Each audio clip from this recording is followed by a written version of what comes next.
साला ये तो उठ ही नहीं रहा रे। कहीं नशे की चाय पी के टपक तो नहीं गया?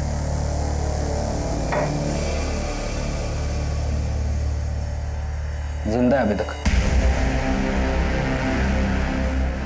पर आगे का कदम उठाने के लिए इसको उठाना तो पड़ेगा। सर, सोमेश के अलावा जो भारत के हर छोटे बड़े शहर की तरह आज मुंबई भी बदल रहा है।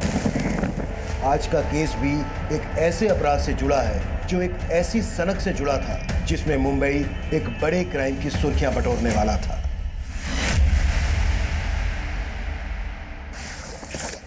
ये देखो, ये है Zenith cash management solution agency का बोरीवली सेंटर। इसके अंदर इतना पैसा है ना कि अगर आधा भी लूटोगे ना तो पूरी जिंदगी बदल जाएगी सबकी। हमारे आदमी ने यहाँ का पूरा ज्योग्राफी रिकॉर्ड कर लिया है। ये देखो, ये है मेन एंट्रेंस। इसके ऊपर सीसीटीवी कैमरा लगा हुआ है। अंदर जाते ही लेफ्ट में ये गार्ड बैठता है। हालांकि ये गार्ड रात के टाइम अंदर होता है। जैसे ही अंदर जाते हैं राइट हैंड साइड में ये देखो, यहाँ ये है सीसीटीवी रूम। यहाँ का जो गार्ड है वो पूरा टाइम सीसीटीवी फुटेज मॉनिटर करता है। इससे बच के रहना। अंदर बाहर की सारी ज्योग्राफी दिमाग में घुसा लो। यहाँ का छप्पा छप्पा रिकॉर्ड कर लिया है मैंने। हमारा टारगेट है ये लॉकर रूम। अंदर जाते ही आपको ये जो स्टाफ नज़र आ रहा है, ये स्टाफ रात को 9 बजे घर चला जाता है। इन 4 गार्ड्स को मुर्गा बना के हमें अपना उल्लू सीधा करना है। उल्लू उड़ते हैं रात को, हम यहाँ से पूरा पैसा लेके रात को उड़ेंगे।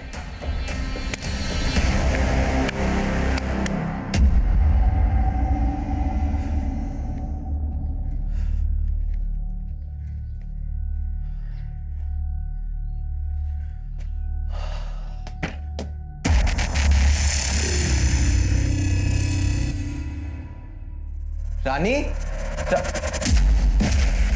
चिमनी, तू यहाँ क्या कर रही है? आजकल तो बहुत नाइट शिफ्ट कर रहा है ना, इसलिए तुझे थोड़ी ताजगी देने आई हूँ। रानी, रानी, रानी, बेटा रानी, रानी, क्या किया तूने उसके साथ? मरी नहीं है ये, बस उसके दूध में नींद की गोली मिला दी थी। रेडी है क्या तू? हाँ, तेरे प्यार में। और तुझे पाने के लिए ना, तेरी बेटी की वजह से मुझे एड़ी चोटी का जोर लगाना पड़ रहा है। बेशरम कहीं की, चल जा यहाँ से, जा। सच में जाओ? बोलना। चिमनी, मुझे सब नहीं चाहिए। बोला।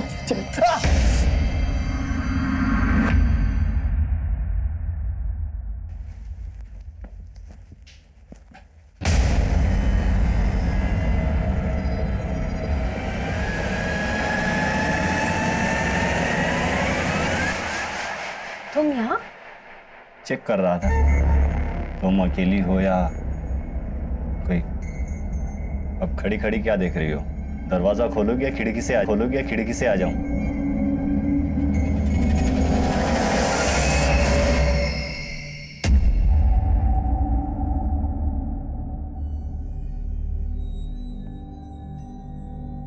बेटा गुस्सा मत हो, पापा तुम्हारे लिए नई ड्रेस लेकर आएंगे। अच्छा, साइकिल भी लाएंगे। मुझे इलेक्ट्रिक कार चाहिए। बेटा इलेक्ट्रिक कार तो 20,000 से कम की नहीं आएगी और तेरे पापा की पगार तो सिर्फ 10,000 है। तो ठीक है, अपना ड्रेस लाओ ना साइकिल। बस आप वो गंदी आंटी से मिलना बंद कर दो और उनको मेरी मम्मी बनाने का सोचना भी मत। अच्छा ठीक है, नाराज मत हो। मैं काम से वापस आऊंगा ना तो बात करेंगे, ठीक है? और हाँ, वो गंदी आंटी आए तो दरवाजा मत खोलना।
नमस्कार, मैं senior inspector Abhimanyu Jindal, crime petrol Dastak में आप सभी का स्वागत करता हूं।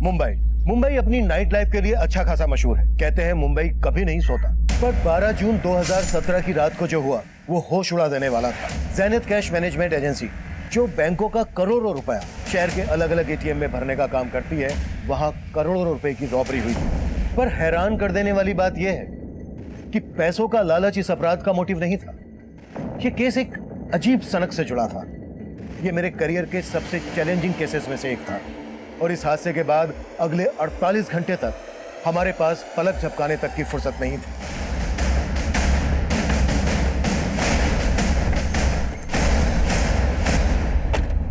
सर, मैं यहाँ का रीजनल मैनेजर हूँ, प्रथमेश। सर, हमारे यहाँ क्यों लूट नहीं हुई, एक मर्डर भी हुआ है सर। ये देखिए सर, ये अनमोल है, हमारे यहाँ गार्ड की नौकरी करता था सर। और इसके अलावा 2 और गार्ड थे सर जो बेहोश थे। वो कहाँ है? सर, हमने उन्हें हॉस्पिटल पहुंचा दिया। आप? मैं विक्रम सालुंखे, इस कंपनी का ओनर। आपका लॉकर रूम किधर है? आप आइए सर। विकास, बाहर देखो सर। एक मिनट, डोंट टच। आप लोग यही वेट कीजिए।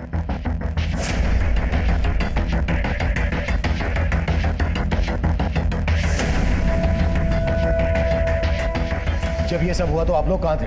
सर, ये सब देर रात में हुआ, तब यहाँ पे सिर्फ गार्ड्स थे। सर, करीब 12 करोड़ गायब है। सर, करीब सुबह 5 बजे के आसपास जब एक गार्ड सुमेश को होश आया तो उसने मुझे कॉल किया। हेलो सर, यार लूट हुई है सर। व्हाट? सर, जब मैं यहाँ आया तो देखा सुमेश की हालत बहुत खराब थी।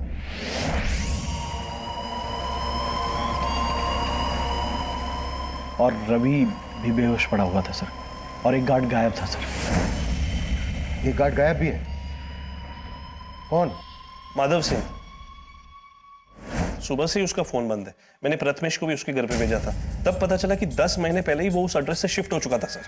और सर, वो लोग सीसीटीवी का सारा फुटेज लेके चले गए। हमारे पास एक भी रिकॉर्डिंग नहीं है। जब 5 बजे आप लोगों को इस बारे में पता चला तो आपने तभी हमको इन्फॉर्म क्यों नहीं किया? सर, हमने सोचा कि जो लोग बेहोश हैं उनको पहले हॉस्पिटल पहुंचा दे, और फिर हमने सोचा कि काउंटिंग कर लेते हैं कि कितना कैश गायब हुआ है। इसी सब में थोड़ा टाइम लग गया सर। मतलब आप लोग क्राइम सीन को टेम्पर कर रहे थे?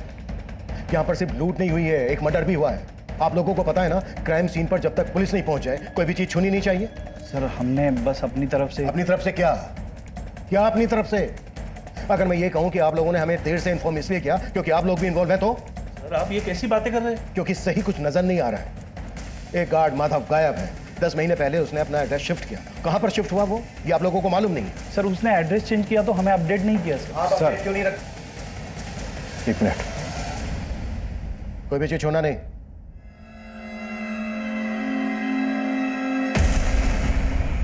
ये देखिए सर, यहां के सीसीटीवी को कपड़े से ढक दिया गया है। अंदर सीसीटीवी के DVRs गायब है। यहां पर सीसीटीवी को कपड़े से ढक दिया गया है। सब कुछ बहुत ही प्लानिंग के साथ किया गया है। ये सब आपसी मिलीभगत के बिना पॉसिबल नहीं है। पाटिल, जो गार्ड माधव गायब है उसकी डिटेल पता करो और चेक करो, अगर उसने एड्रेस शिफ्ट कर दिया है तो कहां पर शिफ्ट किया है। सर, विकास, लूट बहुत बड़ी है। इतनी बड़ी लूट का माल ले जाने के लिए उन्होंने कोई ना कोई गाड़ी का इस्तेमाल जरूर किया होगा। यहाँ आने वाले डायरेक्शन में जहां जहां सीसीटीवी हैं सब जगह चेक करो। स्पीड चौकी, टोल नाका, सब पर अपडेट करो। Okay sir.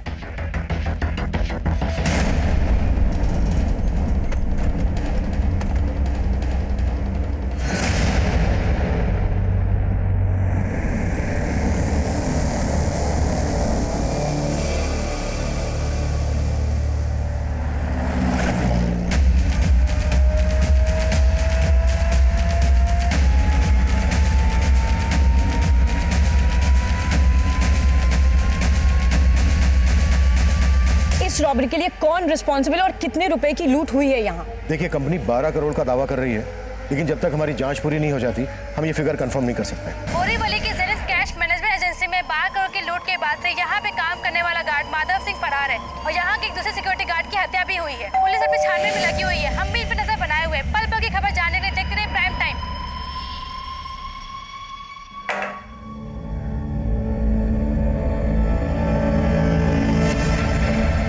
गुड मॉर्निंग भाभी जी। भाई रेडी है क्या जॉगिंग के लिए? नहीं, वो तो नहा रहे हैं। आज जॉगिंग पे नहीं जाएंगे, उनकी तबीयत ठीक नहीं है। अरे भाभी जी, आपके हाथ पे खून, चोट लगी है क्या? नहीं नहीं, वो सब्जी काट रही थी ना तो थोड़ा सा लग गया। आपको कुछ और कहना था? नहीं भाभी, चलता हूँ।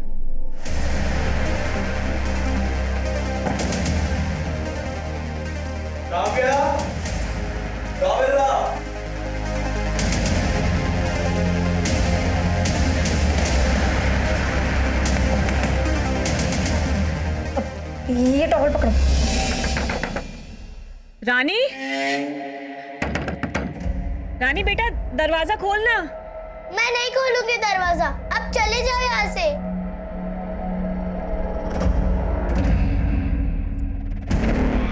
रानी बेटा सुन ना बेटा, तेरे पापा का एक्सीडेंट हो गया है, बहुत चोट आई है उन्हें, तुझे याद कर रहे हैं। बेटा खोलना दरवाजा।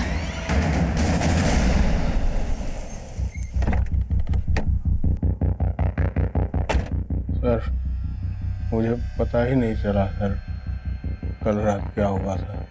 बस इतना याद है, करीब 12 साढ़े 12 बजे अनमोल ने सबके लिए चाय बनाई थी। अरे सोमेश भैया, आइए चाय पीजिए, दिन भर गेम खेलते रहते हैं। आ रहा हूँ। आइए आइए। रवि भैया, हाँ चाय पीजिए, मजा आ जाएगा। फिर माधव को किसी का फोन आया, फोन पे बात करने के बाद उसने भी चाय पी सर। चाय में ऐसा क्या मिला है बे? सर भारी भारी सा लग रहा है। सर चाय में कुछ मिला हुआ था सर, पता ही नहीं चला कब आँख लग गई, और जब आँख खुली तो मैंने देखा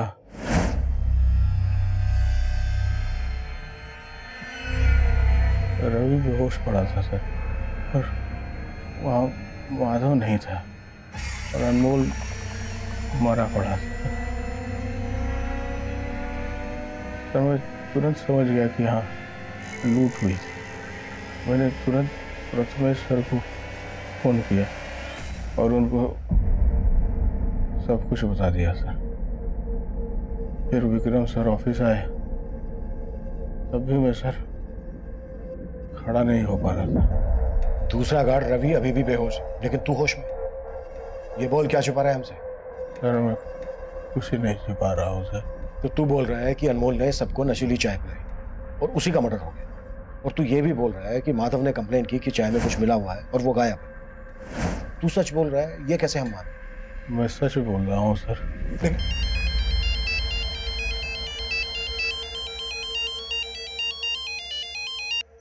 हाँ पटेल सर, मैंने कंफर्म किया, माधव ने जो ऑफिस में एड्रेस दिया था 10 महीने पहले तक वो अपनी बेटी और बीवी के साथ में वहीं रहता था, लेकिन 10 महीने पहले उसकी बीवी की मौत हो गई और वो कहीं और शिफ्ट हो गया। कहाँ शिफ्ट हुआ, कुछ पता चला? यस सर, एक पड़ोसी ने बताया कि वो आजकल जोगेश्वरी में रह रहा है। तुरंत जोगेश्वरी के लिए निकलो और मुझे सब कुछ अपडेट करो। Okay sir. और कितनी दूर है वो हॉस्पिटल जहाँ पापा भर्ती है? आप कुछ बोलो ना, कहीं आप मुझसे झूठ तो नहीं बोल रही ना? झूठ नहीं बोल रही हो बेटा, मैं तुम्हें लेके जा रही हूँ ना। इतनी देर से चल रहे हैं, मुझे बता दो मेरे पापा कहाँ है, मैं खुद चली जाऊंगी। खुद जाएगी तू? खुद जाएगी? बित्ती भर की लड़की बड़बड़ करती रहती है। चल चुपचाप चल। इस गार्ड सोमेश, प्रथमेश, विक्रम, किसी के भी बयान पर भरोसा नहीं किया जा सकता। इनके बयान से ऐसा लग रहा है जैसे माधव इस समय इन्वॉल्व है, पर अकेले माधव इतनी बड़ी लूट को अंजाम नहीं दे सकता। आई थिंक ये इन सबकी मिलीभगत है। ऐसा ही लग रहा है सर, क्योंकि जिस गार्ड अनमोल का मर्डर हुआ है ये सोमेश उसी पे नशीली चाय पिलाने का आरोप लगा रहा है। ज़ेनिथ कैश मैनेजमेंट एजेंसी में काम करने वाले हर आदमी की डिटेल निकाल। अनमोल की फैमिली का पता चला? सर अनमोल की फैमिली यूपी में रहती है। अनमोल यहाँ मुंबई में एक खोली में अकेला रहता था, यहाँ उसका कोई रिश्तेदार नहीं है। अनमोल की फैमिली को अनमोल के बारे में बताओ। Okay sir.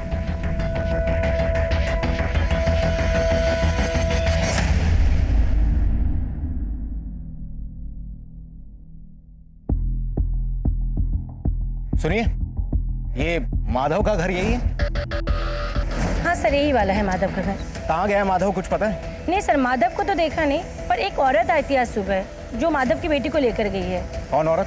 सर वो तो नहीं मालूम, पर वो अक्सर आते जाते रहती है यहाँ पे। ये कहाँ लेके आई आप मुझे? ये हॉस्पिटल नहीं है, मुझे पापा के पास जाना। चल अंदर।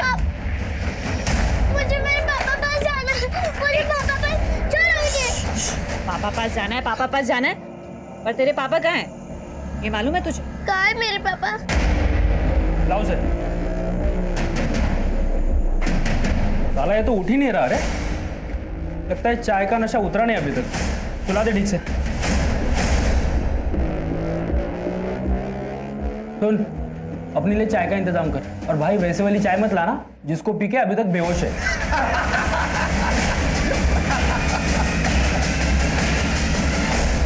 सर हमने ज़ेनिथ कैश मैनेजमेंट एजेंसी की तरफ जाने वाले हर रास्ते का सीसीटीवी चेक किया। ये देखिए सर, ये गाड़ी करीब 2 बजे जिस डायरेक्शन से आ रही है वही ज़ेनिथ कैश मैनेजमेंट एजेंसी का ऑफिस है। ये गाड़ी रॉन्ग साइड से भी आ रही है। इस गाड़ी की मूवमेंट सस्पिशियस लग रही है। हो सकता है लूट का पैसा इसी गाड़ी से ले जाया गया। लेकिन सर गाड़ी का नंबर क्लियर नहीं दिख रहा। विकास, ये रेड कलर की एसयूवी है। नाकाबंदी पर रेड कलर की एसयूवी के बारे में अपडेट कर। Okay sir.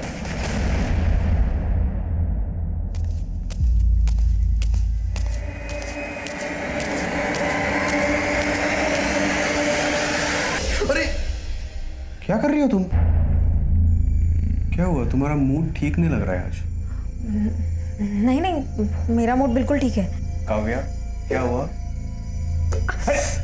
अरे तुम रुको यहाँ पे, मैं फर्स्ट एड बॉक्स लेके आता हूँ। रुको। अरे मैं लेके आती हूँ। अरे ला रहा हूँ ना मैं।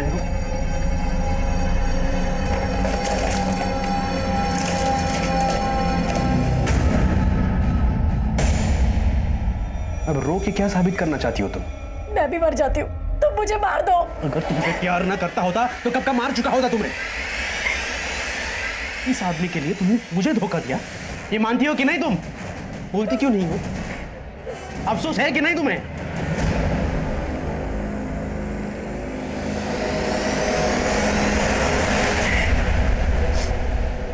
देखो तुम डरो मत, मैं हूं ना। मैं तुम्हें इस मर्डर चार्ज में फंसने नहीं दूंगा। सर माधव का एड्रेस यूपी के मऊ का है। मैंने मऊ पुलिस को अपडेट कर दिया, शायद वो लोग भागकर वहीं जाने की कोशिश करें। माधव के कॉल रिकॉर्ड से कुछ मिला? सर माधव का फोन कल रात करीब 2 बजे के आसपास बंद हुआ था। 2 बजे? 2 बजे के दौरान ही उस रेड एसयूवी को रोड पर देखा गया था। लेकिन सर वो एसयूवी वहां से किस डायरेक्शन में गई इसका पता नहीं चल पा रहा। और सर माधव के कॉल रिकॉर्ड में एक नंबर मिला है जो आज सुबह से बंद है। किसका नंबर है? सर ये नंबर एक चिमनी नाम की औरत का है। ये उसका फोटो सर। सर इस चिमनी का नंबर आगरा के एड्रेस पर रजिस्टर्ड है, लेकिन ये नंबर कल मुंबई में एक्टिव था और रात 11 बजे इसी नंबर से माधव को फोन किया गया था। मुंबई में चिमनी का फोन कहां पर एक्टिव हुआ था? जोगेश्वरी में। जोगेश्वरी में जहां चिमनी का फोन एक्टिव हुआ था वहां पर चिमनी और माधव के बारे में पूछताछ करो और यूपी पुलिस को आगरा भेजो चिमनी के एड्रेस पर। Okay sir.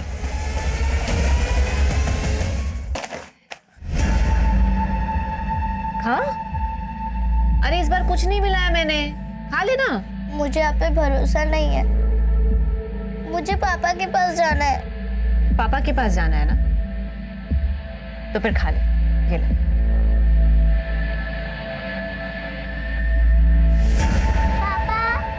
बस बेटा 1 मिनट और मेरी रानी बेटी का चीनी वाला पराठा तैयार।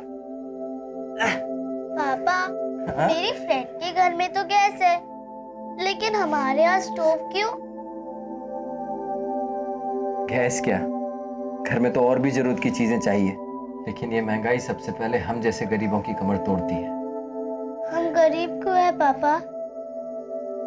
बेटा तू फिक्र मत कर, तेरे पापा हमेशा ऐसे थोड़ी ना सिक्योरिटी गार्ड बन के रहने वाले हैं।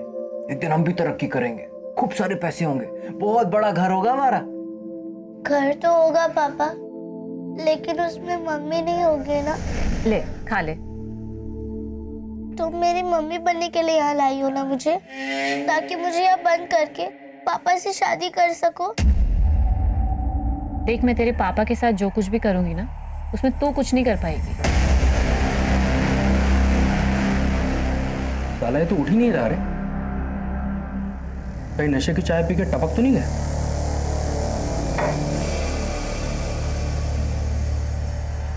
जिंदा है अभी तक, पर आगे का कदम उठाने के लिए इसको उठाना तो पड़ेगा। सर सोमेश के अलावा जो रवि नाम का दूसरा गार्ड बेहोश था, इसको होश आ गया।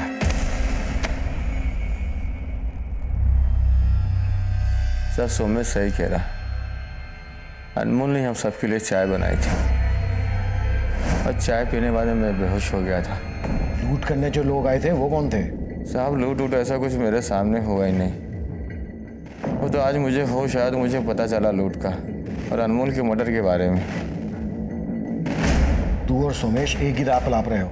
कहीं ऐसा तो नहीं है कि किसी ने तुम्हें पढ़ा के रखा है कि क्या बोलना है और क्या नहीं बोलना है, और तुम सबका ये बेहोश होना भी एक साजिश का हिस्सा है? ऐसा कुछ नहीं, हम जो करें वो सही है साहब। जेनिथ कैश मैनेजमेंट में हुई लूट के बाद आम जनता सोशल मीडिया के थ्रू कंपनी की काफी आलोचना कर रही है, पर पुलिस का दावा है कि इस मामले को जल्दी से जल्दी सुलझा लिया जाएगा। सर, इन दोनों के ब्लड में नशीली दवा के ट्रेसेस हैं, लेकिन अनमोल के ब्लड में इस तरह के कोई ट्रेसेस नहीं मिले। मतलब अनमोल ने वो चाय पी ही नहीं थी? रवि और सोमेश दोनों का कहना है कि अनमोल ने ही वो चाय बनाई थी और अनमोल ने ही चाय सबको सर्व भी की थी। इसका मतलब ये हुआ कि माधव के साथ साथ इस रॉबरी में अनमोल का भी हाथ था। लेकिन सर, मर्डर अनमोल का हुआ है और माधव फरार है, तो हो सकता है कि ये पूरा प्लान माधव का हो जिससे हमारा ध्यान अनमोल पे जाए, और हो ये भी सकता है कि ये अनमोल माधव का या फिर किसी और का कोई ऐसा राज जानता हो जिससे क्रिमिनल्स को खतरा हो भी सकता है। विकास, इस अनमोल का भी बैकग्राउंड चेक करो। आई एम श्योर इसके मर्डर के पीछे कोई बड़ी साजिश है। सर, माधव का फोन अभी अलीबाग में ऑन हुआ है। ये नंबर अभी भी वहीं एक्टिव है।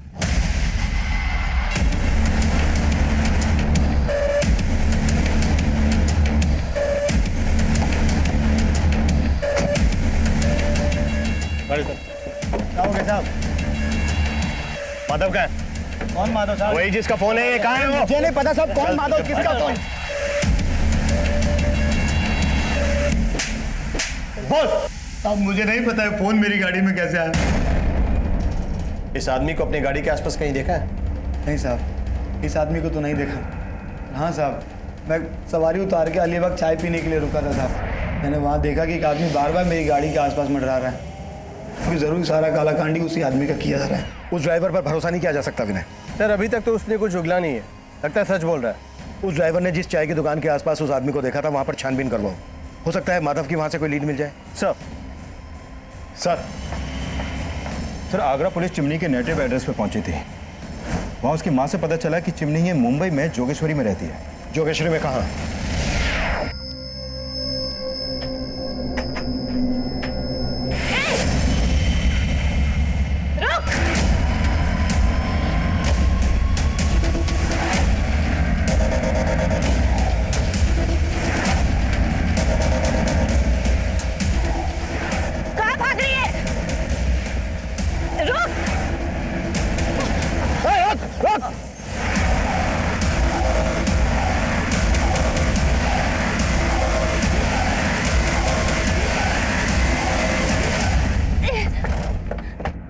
अंदर कोई नहीं। वो बहुत गंदी आंटी है अंकल। वो मुझे यहाँ ले आई। मुझे पापा के पास भी नहीं जाने दे रही। मुझे पापा के पास जाना है।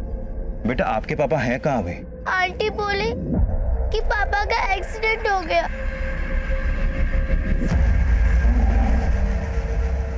साहब, मेरे को नहीं पता माधव कहाँ है। वो तो मैंने वो खबर में देखा था टीवी में कि माधव जहाँ काम करता है वहाँ बहुत बड़ी लूट हो गई थी साहब, और माधव भी लापता है। मैं उसकी बेटी को इसीलिए ले आई थी। मेरे को लगा कि आप उसको परेशान करेंगे। माधव के साथ क्या रिश्ता है तेरा? साहब, मैं वो माधव से बहुत प्यार करती है साहब, और माधव अपनी बेटी से। मैंने उसकी बेटी के साथ कुछ गलत नहीं किया है साहब।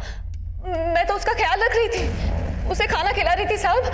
उसकी माँ जैसी थी मैं साहब, लेकिन उसकी बेटी मेरे को पसंद नहीं करती थी साहब। मैं ये सब करके उसका दिल जीतना चाहती थी, ताकि जब माधव वापस आए तो उसे ये सब देखकर अच्छा लगे, और वो भी मुझसे शादी बनाना चाहे साहब। योगिता, जब तक ये सच ना बोलते ना, हाथ रोकना मत। साहब,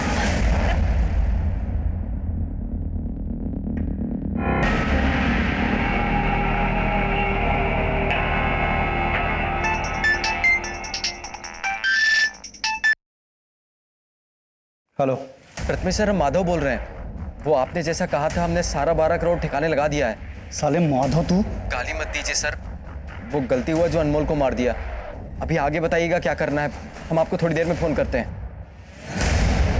सर, हमने जेनिथ कैश मैनेजमेंट एजेंसी के एम्प्लॉयज के बारे में पता किया।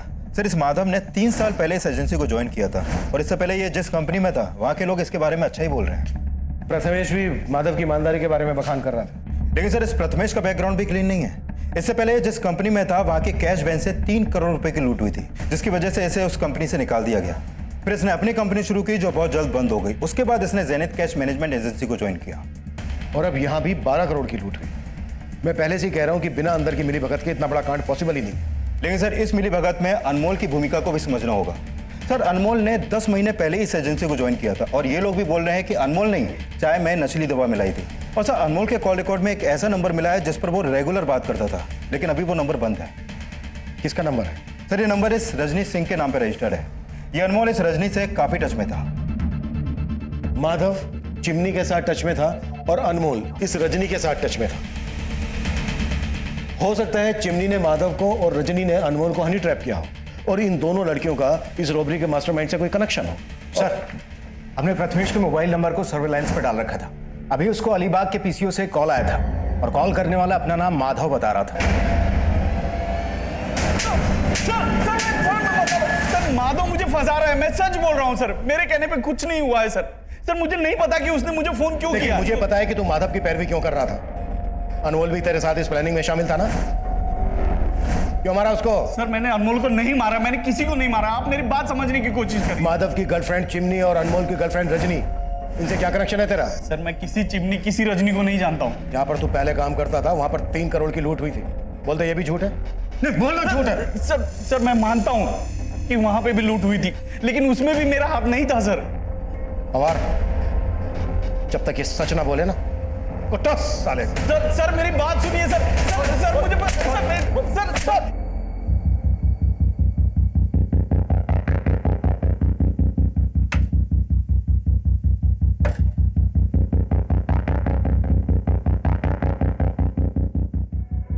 सुनिए, 1 मिनट आएंगे जरा। जी ये रजनी यहीं रहती है? जी कहाँ गई है कुछ पता? सर ये तो नहीं मालूम, लेकिन हाँ परसों शाम को मैंने उनको सामान ले जाते हुए देखा है। देखकर तो लग रहा था शायद वो कहीं बाहर गांव जा रही है। ये रजनी के अलावा और कोई भी रहता है यहाँ? नहीं, वो अकेली ही रहती थी।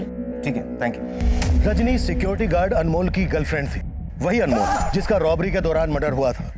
और रजनी चिमनी, माधव और प्रथमेश के बाद प्राइम सस्पेक्ट बनकर हमारे सामने आई थी। और अब माधव के साथ साथ हमें रजनी की भी तलाश थी। रजनी को ढूंढने के लिए हम मुंबई के taxi, auto, bus stand, railway station, हर उस एरिया को स्कैन कर रहे थे जहां से वो शहर छोड़कर भाग सकती थी। वहीं माधव का पता लगाने के लिए हम अलीबाग के उस पीसीओ वाले एरिया को भी खंगाल रहे थे जहां से प्रथमेश को कॉल किया गया था। चिमनी और प्रथमेश से की गई लगातार पूछताछ के बावजूद भी कोई कामयाबी हमारे हाथ नहीं लगी। और अब जो इन्फॉर्मेशन हमारे सामने आई उसने फिर से हमारी सारी कोशिशों को नाकाम कर दिया। सर मैं कॉल बैक करता हूँ। माधव की लाश मिली है अलीबाग में और अलीबाग के पीसीओ से माधव ने ही प्रथमेश को कॉल किया था। ये हमें भटकाने की कोई चाल लग रही है मुझे। अब इतना तो साफ है कि इस गेम का असली खिलाड़ी कोई ऐसा है जिसने माधव और अनमोल का इस रॉबरी में अपनी ढाल बनाने के लिए इस्तेमाल किया था।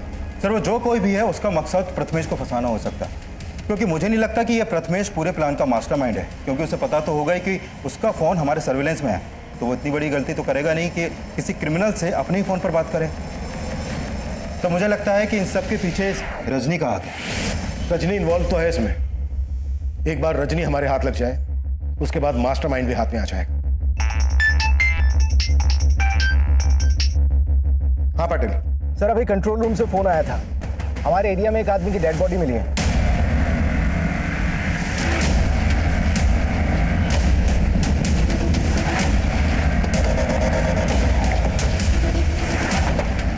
लाश को इसी सूटकेस में भर के यहाँ डंप किया गया है।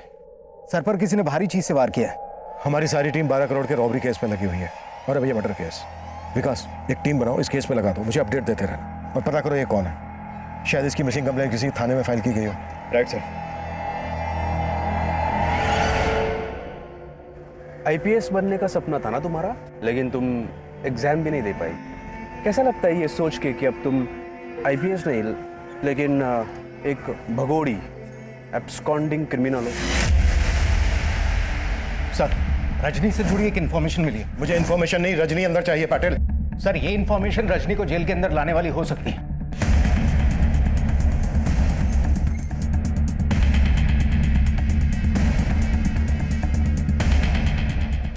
लावारिस हालत में मिली थी, इसकी कहीं कोई मिसिंग कंप्लेंट दर्ज नहीं है, लेकिन मैंने उसका बायोमेट्रिक्स करवाया था।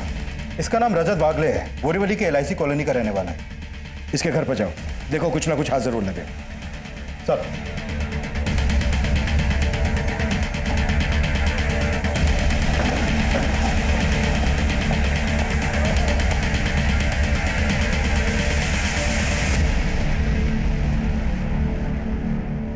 सर मेरा इस लूट से कोई लेना देना नहीं है। मेरा यकीन कीजिए मैं इसमें शामिल नहीं थी। तो फिर गायब क्यों थी? सर मैं बेकार में ही अनमोल के चक्कर में फंस गई थी। उसने कहा था कि उसे 1 करोड़ रुपए मिलने वाले हैं। सच? 1 करोड़? मजाक कर रहा है क्या? कौन देगा तुझे 1 करोड़? है एक सीक्रेट, इस बार ना बहुत बड़ा हाथ मारने वाला हूं। उसके बाद ना अपनी लाइफ सेट है। सर अनमोल ने अपने दोस्तों के साथ मिलकर ये लूट प्लान की थी। उसने मुझसे कहा था कि लूट के हिस्से का पैसा वो मुझे लाकर देगा, लेकिन कोई नहीं आया और अनमोल का मर्डर हो गया। सर मैं बहुत डर गई थी, इसलिए अपनी मौसी के यहाँ आ गई। अनमोल ने अपने किन दोस्तों के साथ मिलकर ये सब प्लान किया था? सर मुझे इस बारे में कुछ भी नहीं पता। मैं सच कह रही हूँ सर, मुझे कुछ नहीं पता। सर यहाँ कल से ताला लगा हुआ है। रजत भाई अपनी बीवी के साथ यहाँ रहते थे, लेकिन सर बात क्या हुई? हमें रजत की लाश मिली है। लाश? हाँ। ये रजत की बीवी कहाँ होगी अभी, कुछ मालूम है तुम्हें? सर उसके बारे में तो मुझे नहीं पता, लेकिन एक दिन पहले जब मैं यहाँ पे आया था तो रजत की बीवी मुझसे बोली आज जॉगिंग पे नहीं जाएंगे, उनकी तबीयत ठीक नहीं है। और सर उसके बाद शाम को मैं यहाँ रजत को मिलने आया था, लेकिन उनकी बीवी ने बोला कि वो घर पर नहीं है। इसका मतलब वो झूठ बोल रही थी मुझसे।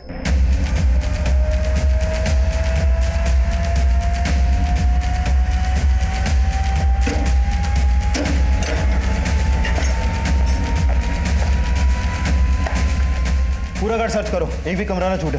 अरविंद ऊपर जाके देखो।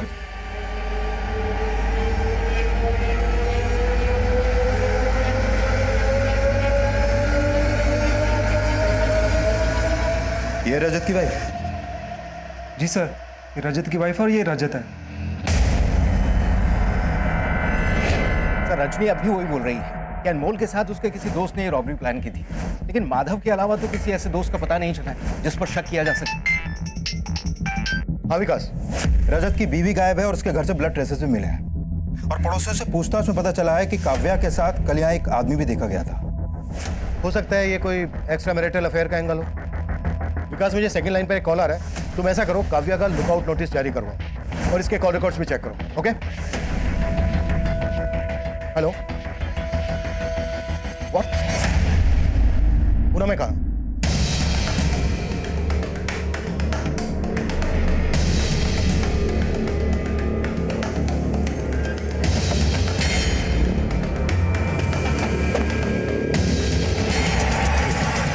रुपये का पेटी इधर ही मिला था मेरे को। साहब मैं तो अपनी जमीन पे रोप करने के वास्ते आया था, तो इधर गीला मिट्टी देख के मेरे को थोड़ा सा कुछ लगा कि इधर गीला कैसे? मेरा जमीन मैंने खोदा नहीं तो फिर किसने खोदा? मैंने खुदाई किया साहब, देखा तो उसके अंदर पैसे का पेटी। मैं तो सोच में पड़ गया कि मेरी जमीन पे इतना पैसा किसने गाड़ा। साहब इतना पैसा देख के तो एक बार मेरे दिल में भी थोड़ा लालच आ गया था, लेकिन साहब उसके अंदर उसके ऊपर मैंने कंपनी का नाम देखा लिखा हुआ, और पेपर में पढ़ा था मैंने कुछ कंपनी में चोरी बीरी कैसा पढ़ा था, वो हिसाब से फिर मैंने आपको खबर किया। आपको इसका जरा भी अंदाजा नहीं है कि कोई आपके खेत में इतना सारा पैसा क्यों गाड़ेगा? मैं क्या बोल सकता हूँ साहब, मेरे को तो कुछ समझ में नहीं आ रहा है। सर पुणे पुलिस ने उस ट्रंक के कैश की काउंटिंग की, उसमें तकरीबन 6 करोड़ रुपया था, जबकि लूट हुई 12 करोड़। पाटिल, इससे भी बड़ा सवाल यह है कि रॉबर्स ने इतना सारा पैसा यहाँ पर क्यों और किस मकसद से गाड़ा? हो सकता है वो इसी एरिया का रहने वाला हो और यहाँ पर रहकर इस पर नजर रख रहा हो। एक काम करो पाटिल, इस एरिया का डंप डेटा निकलवाओ, हो सकता है कोई ऐसा नंबर हाथ लग जाए जो रॉबरी के वक्त मुंबई में एक्टिव हो। सो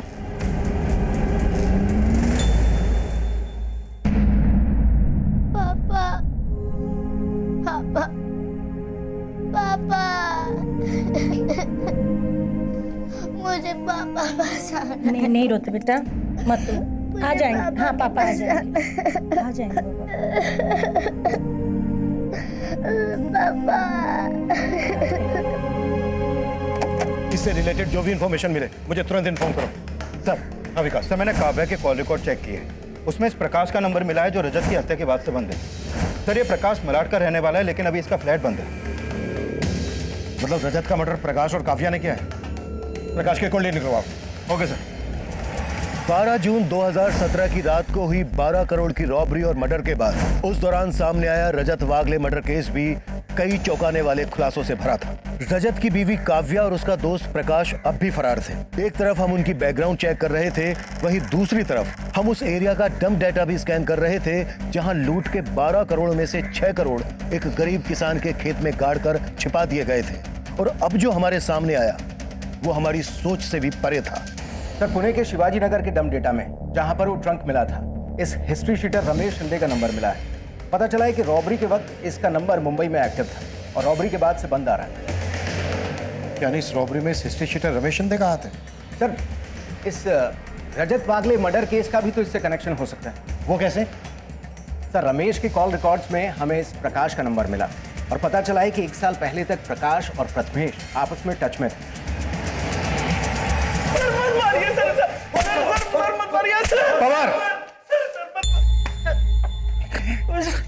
देख प्रथमेश, अब भी वक्त है, जो भी सच है बोलते। सर मैं सच कह रहा हूँ सर।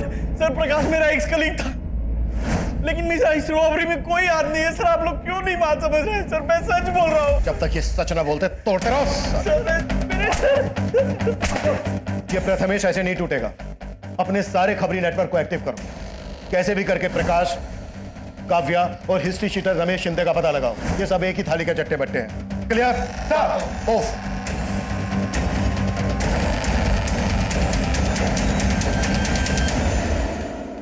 इस केस को जल्द से जल्द क्रैक करने के लिए हमने अपने खबरी नेटवर्क को बड़े पैमाने पर फैला दिया। क्रिमिनल्स तक पहुंचने का हर जरिया अंधेरे में तीर चलाने जैसा लग रहा था, लेकिन जल्द ही हमारे खबरी ने हमें उस टारगेट तक पहुंचा दिया जो इस खेल का महज एक मोहरा था। हमें हिस्ट्री शीटर रमेश शिंदे और उसके आदमियों की टिप मिली और हमने उन्हें धरने में तनिक देर नहीं लगाई।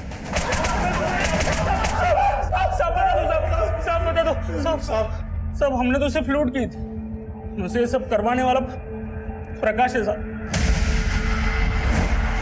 यह है ज़ेनिथ कैश मैनेजमेंट एजेंसी का बोरीवली सेंटर। बाकी का पैसा कहाँ है? प्रकाश के पास? नहीं साहब, लूट के पैसे में से प्रकाश ने अपना कोई हिस्सा नहीं लिया। वो तो सिर्फ लूट करवाना चाहता था। प्रकाश ने लूट के पैसों में से अपना हिस्सा नहीं लिया? कहाँ मिलेगा प्रकाश? देख कितनी प्यारी लग रही है। बहुत प्यार करता हूं मैं तुझसे। अरे क्या हुआ? रो क्यों रही हो?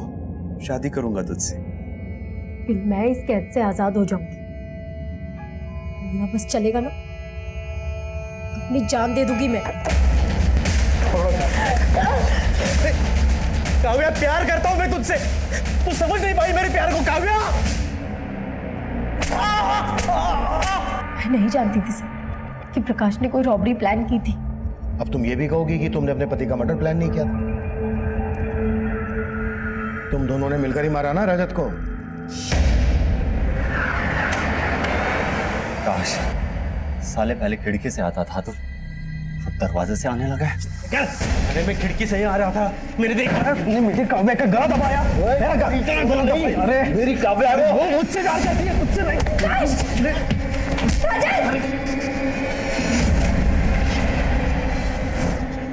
कब से जानती हो तुम प्रकाश को? शादी के पहले से मैं और प्रकाश एक दूसरे से प्यार करते थे, लेकिन मुझे ये समझ आ गया था कि मेरा और प्रकाश का कोई फ्यूचर नहीं, इसलिए मैं उससे अलग हो गई। हाँ, मैंने उस एजेंसी से 12 करोड़ रुपए लुटवाए, उस अनमोल को मरवाया, उस माधव को भी मरवाया, लेकिन मैंने किसी को नहीं मारा। अब प्लानिंग के हिसाब से अनमोल सबको चाय पिला के बेहोश करने वाला था और बाद में खुद चाय पी के बेहोश होने वाला था, ताकि आपको लगे कि उसने कुछ नहीं किया। लेकिन प्रकाश ने बोला कि वो अनमोल इतना भी शाना नहीं है कि पुलिस को गुमराह कर सके। खत्म कर दो उसको। और हाँ, एक गार्ड को वहां से उठा लेना। और इसलिए हमने माधव को वहां से उठाया था साहब। प्रकाश का प्लान था कि आपका शक माधव पे जाए। उसी के कहने पे हमने माधव से प्रथमेश को फोन किया। तूने इतना कुछ किया, फिर भी 12 करोड़ की लूट में से अपना हिस्सा नहीं लिया। ये करके क्या साबित करना चाहता था तू? मैं उस प्रथमेश से बदला लेना चाहता था सर। सर, मालाड में मैं जिस कंपनी में काम करता था वहां प्रथमेश मेरा बॉस था। काव्या भी वही काम करती थी। मैं काव्या से बहुत प्यार करता था। पता नहीं अचानक क्या हुआ, उसके घर वाले उसे लेके पुणे चले गए और मेरा और काव्या का मिलना बंद हो गया। मैंने प्रथमेश से कहा कि मेरी भी ट्रांसफर करा लो अपने पुणे के ऑफिस में, लेकिन वो माना ही नहीं। अगर मैं वहां जाता तो मैं काव्या को मना लेता, दोनों की शादी होती, लेकिन वो हुआ ही नहीं। प्रथमेश की वजह से उसने वो रजत के साथ शादी की। उस प्रथमेश की वजह से ना काव्या मेरी जिंदगी से चली गई। जुनून जब किसी इंसान के सर चढ़ जाए तो वो सही गलत का फर्क भूल जाता है। ये काफी हैरान कर देने वाला था कि 12 करोड़ की लूट करने वाले मास्टरमाइंड प्रकाश ने अपने लिए कोई हिस्सा नहीं मांगा था, जबकि इतनी सारी रकम देखकर एक ईमानदार आदमी की भी नीयत डोल सकती है। वहीं आज हमारे देश में उस गरीब किसान गणेश जैसे लोग भी हैं जिनकी ईमानदारी से हमें सबक लेना चाहिए। लेकिन इस केस में माधव ऐसे षड्यंत्र में मारा गया जो उसकी बेटी रानी के अनाथ होने की दुखद दास्तां बन गई। अब मैं सीनियर इंस्पेक्टर अभिमन्यु जिंदल आप लोगों से विदा लेता हूं। आपसे फिर मुलाकात होगी एक नए केस के साथ। देखते रहिए क्राइम पेट्रोल 10 तक। मकसद बताना नहीं, बचाना है।